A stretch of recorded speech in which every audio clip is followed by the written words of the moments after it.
YouTube, what's good, everybody? I'm kind of gonna shift to another subject because all this sports is making my brain hurt.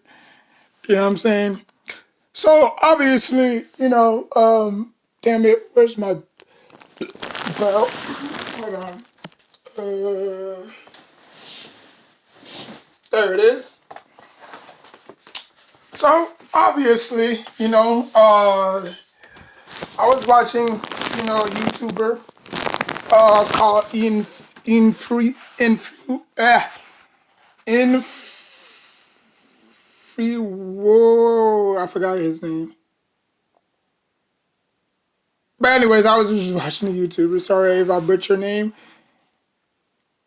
In Fruzo, something like that. But anyways, so he was just basically saying how yeah, we gloss over the Attitude Era a lot. You know what I'm saying? A lot of great, talent, a lot of great memories, a lot of great moments. But he decided to, go off the rail and, Fuso. There you go, Fuso. I was trying to remember his name. But anyways, so he went on the rail and just talked about, he nitpicked all the bad things. And obviously, there was such bad things happening in the Attitude Era. But it was just a different time period, Whether it was cringy, whether it was corny, it was for us to look back 20 years from now and laugh like, you remember when Austin, you know, uh, sacrificed Paul Bear on the cross and stuff like that, or you remember when that one time where Austin came with a beer truck and then he drove it into the arena and then he gave Shane McMahon and Vince McMahon a beer bath and rock those type of things. You know what I'm saying? But obviously he decided to nitpick on the bad things, which obviously, like I said, different time period. This is not a rant video. This is just my opinion on the things that he left out. You know what I'm saying? And I wrote a list. You know what I'm saying? So my list is the top 6 things I miss about the Attitude Era. 6 things I miss about the Attitude Era. All right, so we're gonna go through 6 through 1. Okay, number 6, Y2J debut against The Rock. Now we all know how Y2J made his debut. You know what I'm saying? Interrupting The Rock, greatest moment in Attitude Era history. You know what I'm saying? He stole his catchphrase. You know what I'm saying? Like it was a huge boost for him. You know what I'm saying? I mean, especially that hairstyle.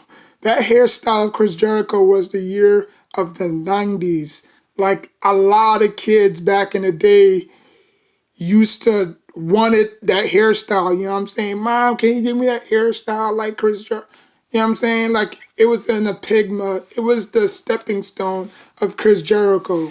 You know what I'm saying? And then obviously he went on to be one of not not like he went on to be the greatest wrestler that we've had in this business. You know what I'm saying? So yeah. Number 5 is stables and tag team. Now obviously, due to the alliance, we had the WCW versus WWF alliance. You know what I'm saying? We had leftover superstars. So we just had a lot of tag team. We had DX, we had the Brood, we had the Dudley Boys, we had the Mean Street Posse, we had Right to Censor, we had the Hardy Boys, we had Edge and Christian, we had Gangrel and the Brood. We had the Ministry of Darkness.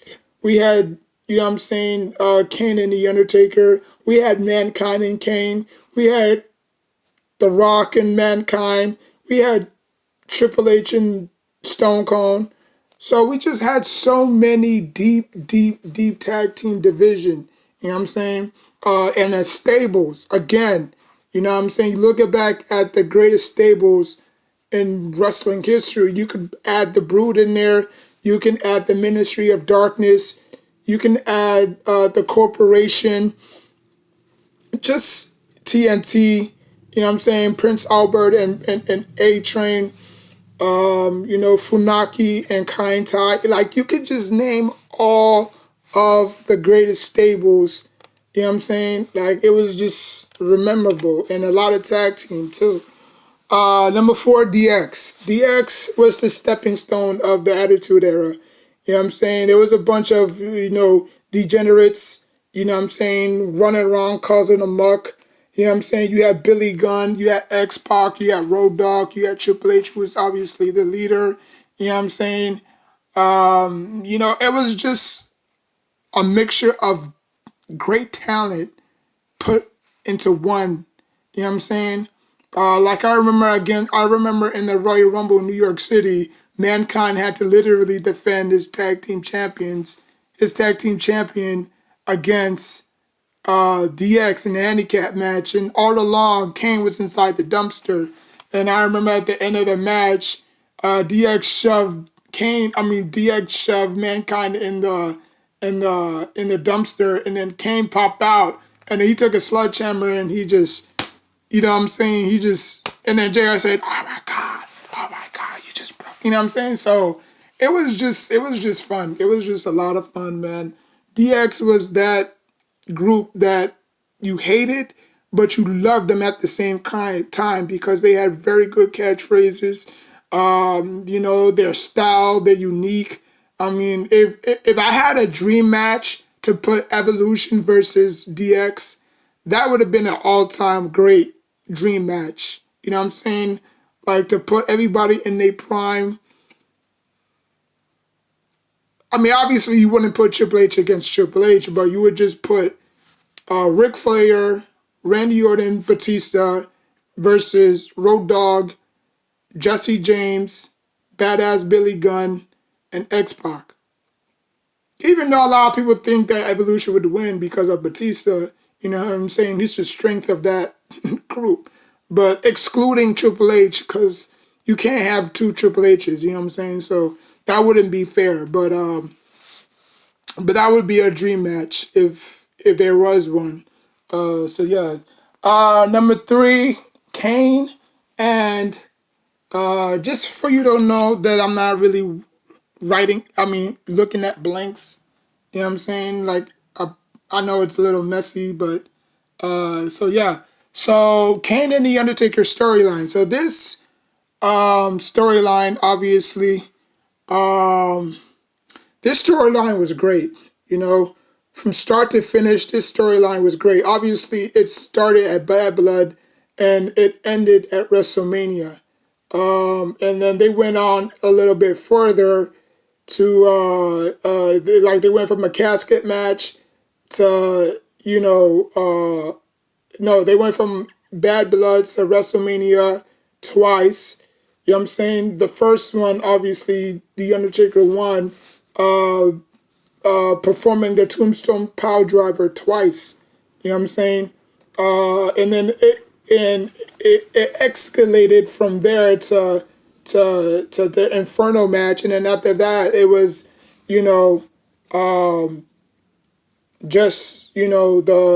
the casket match. No, it went from the casket match to the Inferno match, and then after that, they just dumped the storyline because I guess they just didn't have any new materials to work with. So I guess they just partnered up Kane with The Undertaker, and they became, Brothers of Destruction, you know what I'm saying? But it all started when Paul Bearer revealed that his brother survived the fire from his parents and stuff like that. And The Undertaker he was saying, no, I didn't cause that, you know what I'm saying? Like, it was an accident, you know what I'm saying? And then obviously we haven't seen or heard from Kane, We all thought that, at the time, Paul Bearer was just making it up. which he really wasn't. You know what I'm saying? And then he was blackmailing the Undertaker, like, you do what I say, or I'm gonna, you know, reveal to the world that you have a brother and stuff like that. So the Undertaker said, I don't care. Do what you do. You know what I'm saying? Do you at the end of the day. And, obviously he told the whole world that Kane is alive.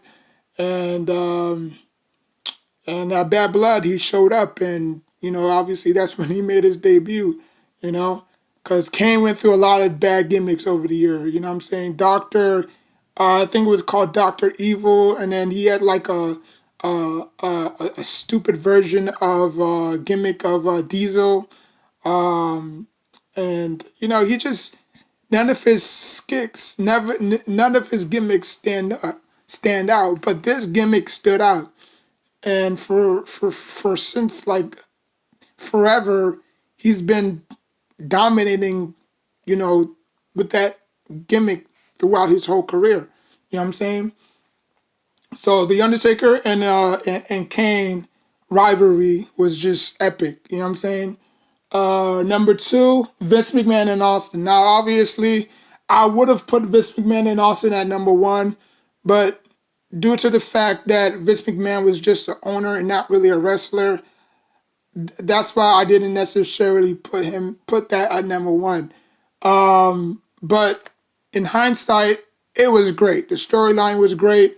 You know what I'm saying? Like, can you imagine you going to the crappy ass job and you have to see that same old boss every day? Like, can you imagine you being Austin and just raising hell and doing whatever you have to do, getting arrested, coming back, doing the same thing all over again? Like, it was just fun. It was pure fun. You know what I'm saying? Like, the ratings went just through the roof because nobody expected, not expected, but nobody was going to like nobody nobody knew what was going to happen next Monday. You know what I'm saying? Like, everybody was just tuning in to see what was going to happen next Monday. Because Vince McMahon wanted Austin to be his corporate his corporate stooge. You know what I'm saying? Like, follow the guidelines and stuff like that. And, Austin said that, he goes by his rules, he followed by his rules, and he ain't gonna, you know, take no BS from nobody. You know what I'm saying? And then obviously the rivalry, started. You know what I'm saying? But the number one reason why I miss the Attitude Era was APA. Now, obviously, for the people who don't know what APA is, it was a stable mixed with Farouk and Bradshaw. They basically was protection people, or just people that needed protection. There was more of a protection group. You know what I'm saying? You pay, they protect. You know what I'm saying? I remember that little door. Like, they didn't even have no concrete, no nothing. Like, you can either go around or you could go through later. They knock on that little door, and then you see them playing poker or dominoes, whatever have you. And then whatever trouble you in, you just pay them the money, and they'll protect you. You know what I'm saying? I think that probably iced it for me. You know what I'm saying? Like, obviously today's wrestling doesn't have that. Obviously, I mean, today's wrestling doesn't have any of these. You know what I'm saying? But he nitpicks on the bad memories of the Attitude Era. Fuso, I challenge you to do the same thing that you did of the Attitude Era to today's PG era, and see how it's 10 times worse. At least with the Attitude Era, the things I mentioned, at least you can't say anything bad about them. You know what I'm saying? Number 6, again, Y2J debuted against The Rock. Number 5, Stables and Tag Teams. Number 4, DX. Number 3, Kane and The Undertaker storyline. Number 2, Vincent Austin. And number 1, APA. You can't say anything bad about those events, but I can list you 100 things that's worse in today's wrestling. You know what I'm saying? But that's your opinion. I respect it. You know what I'm saying? And then you did the exact same thing to the ruthless aggression era. You know what I'm saying? But like I said, I'll take the ruthless aggression era and the attitude era over this crap, PG-13 crap, any day. I don't care if the fans are back or not. Products still suck. Okay? The products still suck. And I've been watching wrestling since I was 5. So, I mean, you just can't top the attitude era, man. I don't care how corny. I don't care how corny it was. I don't care how bad it was. At least they wasn't afraid to fail. You know what I'm saying? Because it was a big leap. If Vince McMahon didn't pull that trigger, we wouldn't even be ushering a new era. You know what I'm saying? Like the Attitude Era wouldn't even exist if Vince McMahon didn't pull that trigger. The only reason why he pulled that trigger was because he was losing ratings to WCW. That was the only reason why he pulled that trigger. You know what I'm saying? And it worked. It worked. The superstars bought in, especially obviously I didn't even put The Rock in there, but the superstars bought in, you know what I'm saying? And they just made it better. You know what I'm saying? Violence, gore, nudity, blood, right? Like you can't get it in today's product, even though, today's product, you don't need a lot of blood to sell. You know what I'm saying? But again, it is what it is. But I mean, at least show a little bit of blood. You know what I'm saying? I mean, kids was watching this junk back then too. I mean, you see kids with their little DX T-shirts and stuff. So kids was watching it back then too. So what's the difference between back then and now that you can't show a little bit of blood? You know what I'm saying? Like, come on. You know, I mean, even the Elimination Chamber matches are different. You remember when it was just all steel everywhere? Now they just patted it down with like concrete mattresses, or not even concrete, but just thin mattresses. You know what I'm saying? Where it's not really, you know what I mean. You know what I mean. But I mean, because back then they didn't have elimination chamber matches. They didn't have Money in the Bank matches. The only way you would qualify for a match is if you beat your opponent, or if you beat opponents 4 times, or you can either do it through the Royal Rumble. King of the Ring wasn't qualified. You know, all you had to do was just rock around with a damn, crown and a staff. You know what I'm saying? But even today's product didn't take it to extreme heights. You know what I'm saying? Like, yeah, you won King of the Ring, but yeah, like I remember when Kurt Angle won it, he walked around, yeah, for a few days and then it was over. But now you see Corbin, you see, Shinsuke Nakamura overusing it. You know what I'm saying? So, I mean, it is what it is. Let me know what you think. I will put the video in the description box down below. Like, comment, subscribe. On the road to 900K. Well, 900, not 900K. 900 subscribers. Like, comment, subscribe. And if you're a fan of this belt, let me know. Tell me your story on, or tell me your favorite story on, or not even story, memories or stories about this belt.